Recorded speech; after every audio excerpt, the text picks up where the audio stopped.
باشەوانە نێژاوم بەخێراتن دوێ ڤیدیۆدا ئەس حەز دەکەم بێجارێ لەسەر وێژەیە هەندێکی باوافم بەتایبەت ژی لەسەر کورتە چیرۆکێ و چیرۆکە وێژەیە کوردیدا دە ئەدەبیاتە کوردیدا دەستپێکردنە وێژەیە دەستپێکردنە ئەدەبیاتێ هەندێکیژی بە دەستپێکردنە هەلبەست و چیرۆکە ئانژی کورتە چیرۆکە پێکتێ پرانیان نویسکارێن مە یەن ناودار خۆدان پڕ بەرهەم بڤی ئاوای دەست وێژەیەکردنە یا ڕاستی ئەس بخوا نزیکی 25 ساڵ زێدەترە چیرۆکا دەنویسم ئاژی کورتە چیرۆکا دەنویسم لێوەکی پرتوک حتانی نامە تشتێک چاپ نەکریە ئەو هەوەسا من مکر نەکرد بمرە چێ نەبوو و ئەس وەکی پرتوک چاپ بکەم من هەول داوانە بەرهەم بکەم لێ مخابن حتانی جەیەکی مەعانی ژوور و پێدا بەردەوام نەکرد vêgavê bi taybet jî êdî wek hestekî min çîrokên şer nivîsîn an jî kurte çîrokên şer nivîsîn hem tiştên ku min jiyayî hem jî tiştên ku min bihîstî ji gelek biraderên xwe an jî xweş ku birayên xwe yên ku me bi rastî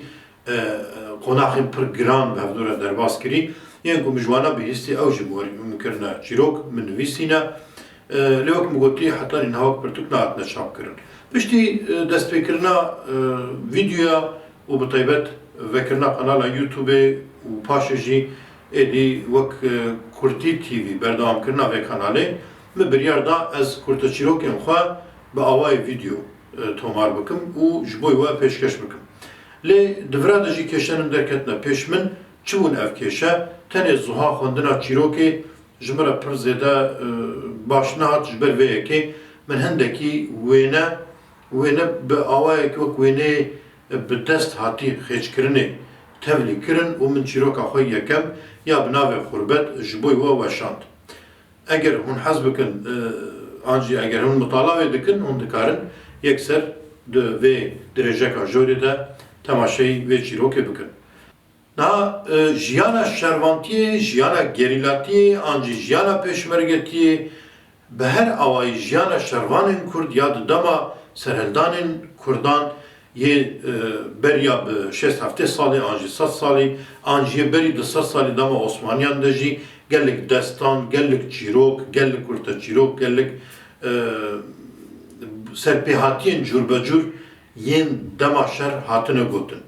Lê piraniya vana devkî bûne wekî kilam, wekî stran, wekî şerên dengbêjiyê hetanî roja me îro hatin. Lêbelê hîna di dema nav gerîlatiyê de jî ez xwedan wî hizirî bûm ku jiyana şer, jiyana gerîlatiyê, jiyana wan mirovên ku hîna di temelê xwe yê ciwantî de dest ji hemî jiyana xwe berdayî dest ji hemî dem û derfetên xwe berdayî dest ji malbata xwe dayika xwe bavê xwe an jî tiştên xwe darayî maddî berdayî û hatî û di nava van sextî û zehmetiya de vê jiyanê berdewam dikin û dijîn û tên kuştin birîndar dibin gelek bûyerên dîtir têne serê wana min hewl da û dixwest ku ez vê jiyanê binivîsim ev bêguman bi rengê kurte çîrok derkete pêş min ji ber ku dem têrê nedikir ku ez bikarim hîn dirêjtir tiştekî binivîsim ji ber vê yekê bi lezgînî min dest pê dikir ez bûyera tomar bikim bûyera bi awayekî ziha ez bikarim tomar bikim û îdî paşê eger ez jiyam eger dema min çêbû eger temenê min têrê kir ez bikarbim van bûyerana van kurte nivîsên xwe êdî wergerênim çîrok wergerênim destan wergerênim veguhezînim wekî roman jî êdî wê derfetê min ji bo vê yekê çê bibe çê nebe ez wêya nizanim rastî lê qet nebe min hindek tişt tomar kirin hindek tişt berhev kirin û nivîsîn kurte çîrokên min ser vî bingî hetanî roja îro dimênin ev 20 sal 25 sal çêbû mixabin min ji vê derbas nekir min hîn bêhtir pêş nexist lê di vê demê de hindek derfetê me çêbûye em dikarin wek vîdeo tomar bikin ez ê hewl bidim ji niha pêde çîrokên ku min nivîsî kurte çîrokên ku min nivîsî vana ji bo we wekî vîdeo berhev bikim tomar bikim û pêşkeş bikim ez zê tenê nexwînim hindek xuşkum birayên dîtir jî êgo hez dikin êgo bixwazin êgo dixwazin ew ê jî van çîrokana bixwînin û em ê di kanala xwe YouTubeê ya Kurtî TV de belav bikin bêguman ez ê ne tenê çîrokên gerîla belav bikim çîrokên pêşmerga jî ji ber ku ew jî şervanê Kurdin û serpêhatiyên wana yên بطيبت ين پشمرگین درین پشمرگین کevin و بطيبت جی افشار داویه یک و دیجی دایش هاتی مشاندن گلک بویر سرپیهاتین بالکش هنه که دوی ببین دستان، دوی ببین فیلم، دوی ببین رومان.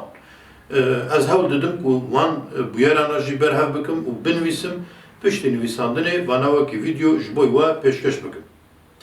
Li ser gerîlatî heta niha gelek tişt hatine nivîsîn ya rastî bi qasî video dîmena pir zêde nehatine nivîsîn lê tiştê ku hatî nivîsîn jî mixabin piraniya wana bi Tirkî bûne. Çima ji ber ku rêxistina PKK bixwe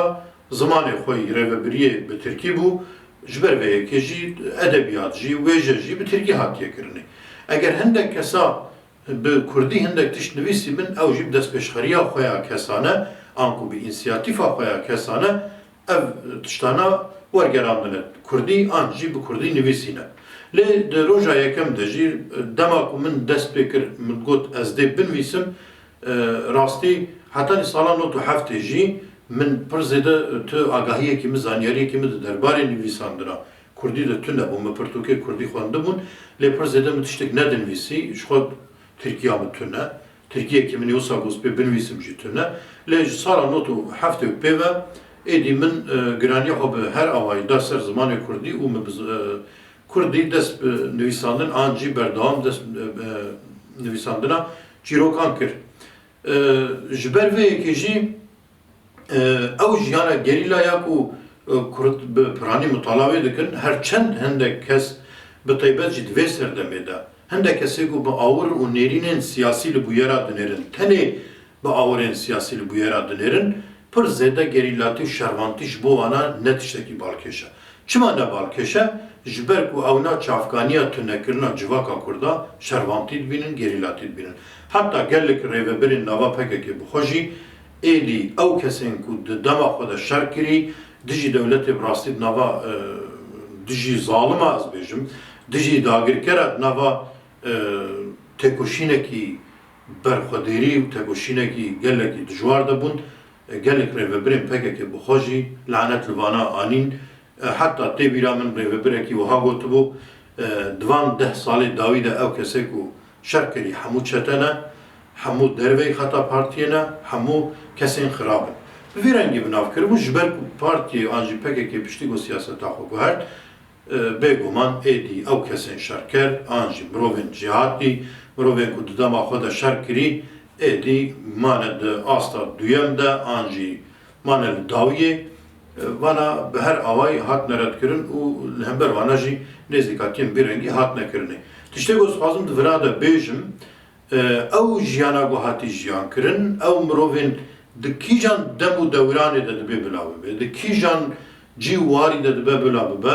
ew kesê ku çek kirtiye û dijî zalima serî rakiriye dibin navê kîja îdeolojî kîja rêxistin kîja partiyê de dibe bila bibe ew kes mirovekî berxwedêr e mirovekî hêja ye û divê nerxêwî bêzanînê. Ev nabe mijarekî siyasî. Ji ber çi di dema ku berxwedan, dema ku serhildan, dema ku tekoşerî pêwîst bû,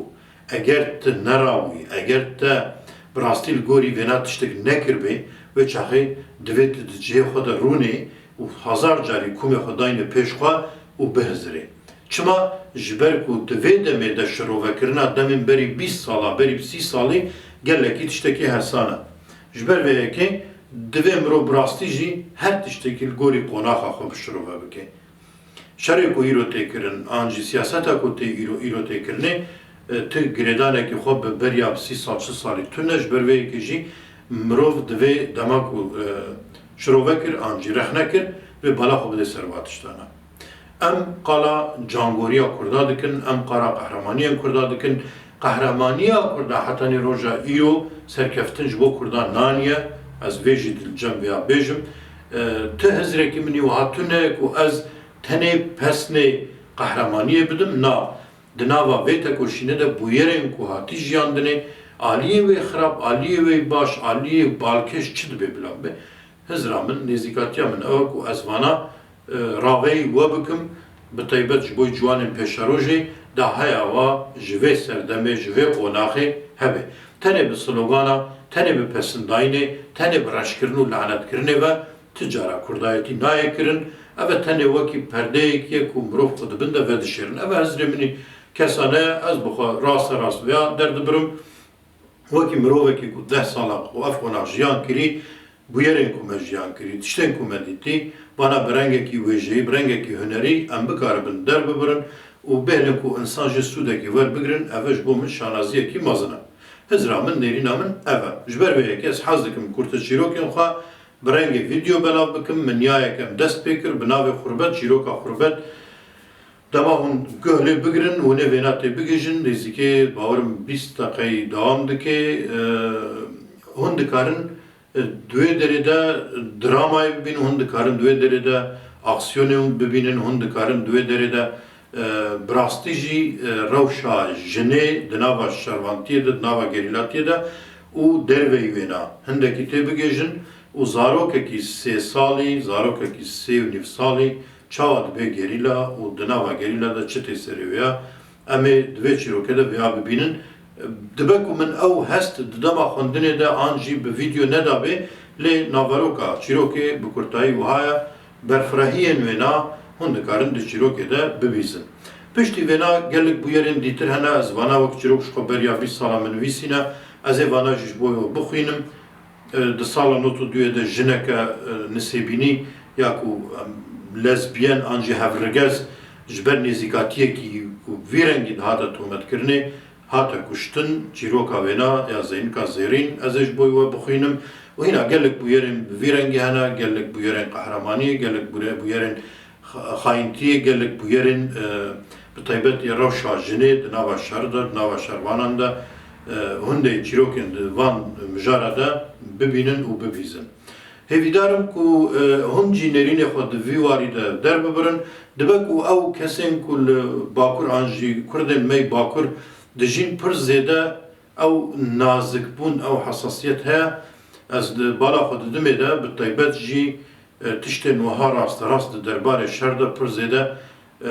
nikarin beecbînin an jî belav bikin ji ber rewşa Tirkiya siyasî, ji ber ku zilma dewleta Tirk li ser Kurda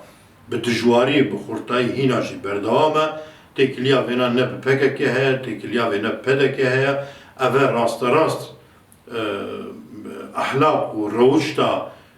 dagirkeran e, ev e hovîtiya divê dewletê ye û Kurd jî mixabin li beramberî wêna hindekî çilmisîne ji ber ku nexwedî hêzin, ji ber ku nexwedî rêxistinin, ji ber ku nexwedî çek û sîlahin, ji ber ku nexwedî vîn û îrade ne. Lê heta ji we bê eger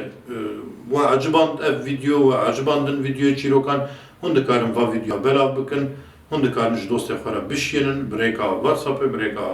Facebookê û gelek rêkên dîtir an jî Twitter û Instagramê jî hûn dikarin van videoya dirêjekê wêna ji we re bişînin da herkes bikar bê temaşe bike û guh bidiye da ji bo we jî bibe azmûnek. Di pêşerojê de ez ê li ser van çîrokana videoya heta ji me bê her mehê carekê jî bê ez karibim çîrokekî belav bikim wê baş bê û bi taybet di pêşerojê de piştî ku qediyan çîrokên li ser bûyerên nava pêşmerga de hatî rodan jî ez ê vana jî ji bo we binivîsim. Ji ber ku ji bo min her şervanekî Kurd bi nirxa, her şervanekî Kurd hêjaya, ji ber ku min ew xwenax jiyan kiriye, ev jî erk û berpirsyariya min e, ez jiyana her şervanekî ku xwestiye gelek tişta derbibire û nekariye derbibire, ez jê re bibime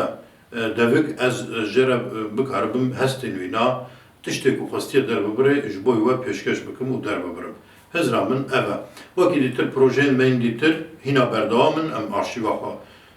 berhev dikin bi taybet di derbarê navdarên Kurd de hûn ê hîna gelek bernameyên taybet ji aliyê me ve bibînin,